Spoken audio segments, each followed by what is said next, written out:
Recently, Skate 3 turned 12 years old.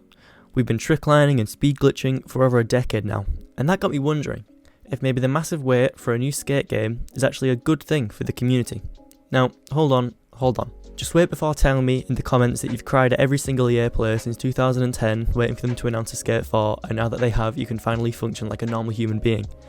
I've got some points both for and against this argument, and I want you to hear me out. So, since we've had to wait over a decade for this new skate game to come out, the hype will be bigger than anything that has ever happened in the skate community. Everyone lost their minds just at the announcement that they were making a team for the new skate game. Skate 4! Just imagine how hyped everyone will be when we see our first official gameplay. I've no doubt that the skate community will explode with excitement. You'll have people like me analysing every frame and pixel of it just to find any minute detail that we aren't explicitly shown. People like Dice recreate any parks we see in the trailer in Skate 3, making it feel even more real. Figureheads like ZexyZek, Epic Flying Horse, Toasty Ghost and Calplex will make videos that will not only send ripples through the skate community, but the gaming community as a whole. What I'm saying is, the longer the wait, the bigger the impact. You know, I keep talking about the skate community, but let's face it, it's not as big and as widespread as it used to be. Now, I'll be honest with you, despite playing Skate 3 when it first came out, I was never really a part of the community since it must have only been about 6 years old, and then I stopped playing until about 4 years ago. But I've seen videos talking about how big the community was and how you could always find a game, and in a weird way, despite never experiencing it, I miss it. I think the reason the community has gotten smaller than it used to be is because it's been so long since we've gotten any new content, and the people that are left simply weren't able to keep the game interesting for themselves like the rest of us have.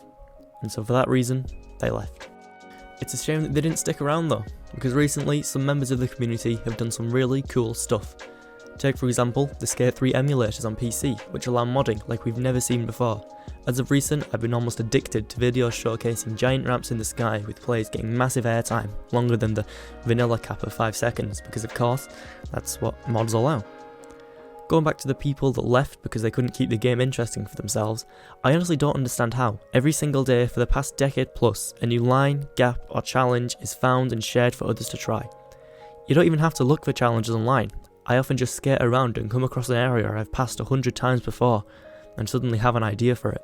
Some people incorporate glitches into their challenges, because, as we all know, Skate 3 is a very glitchy game, and that's okay. The game was rushed, which left a lot of glitches, and the devs didn't fix them because they saw how much fun people were having with them. And that's fine. But what I think isn't fine, and kind of odd, is that I see people in the official Skate Discord in the suggestions channel wanting glitches to be purposefully added into the new Skate game. Like, I get that that's what Skate has been for you for the past 10 plus years, but you can't seriously expect the devs to specifically add the backwards man speed glitch just because you want the new game to be like the old game. Skate isn't meant to be glitches. Arcadey? Yeah, of course, because that's how the game was purposefully designed.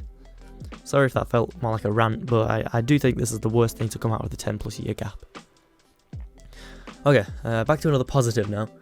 Since the game hasn't been updated for a while, it's almost turned into a digital, playable time capsule. The music is a perfect blend of punk rock, heavy metal, rap and reggae, all made before 2010. Some of the most popular custom parks reflect the 2010 to 2012s, with parks like Gangnam Style and Stewie Griffin being some of the most downloaded parks of all time. The graphics made by players are also very 2013, with epic faces and rainbows on anything the players could fit it onto, making everyone look like a walking Vanoss thumbnail. And I think that if we'd gotten Skate 4 when we wanted it, Skate 3 would have been forgotten, servers would have been closed down, and graphics, parks and memories would have been lost. Unfortunately, since the game hasn't been updated in a while, it means that some of the features in the game are slow and outdated, which, I guess that makes sense since the game is old enough to be in high school now. The servers, if you get lucky with randoms or playing with friends, crash no matter how good your internet is.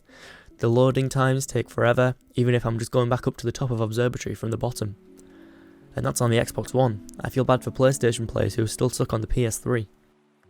Speaking of console limitations, if we'd gotten Skate 4 on the Xbox 360 generation of consoles, like it would have been if we'd gotten it right after Skate 3, the map would have been the same size, the graphics would have been the same, as well as the frame rate and so on and so on.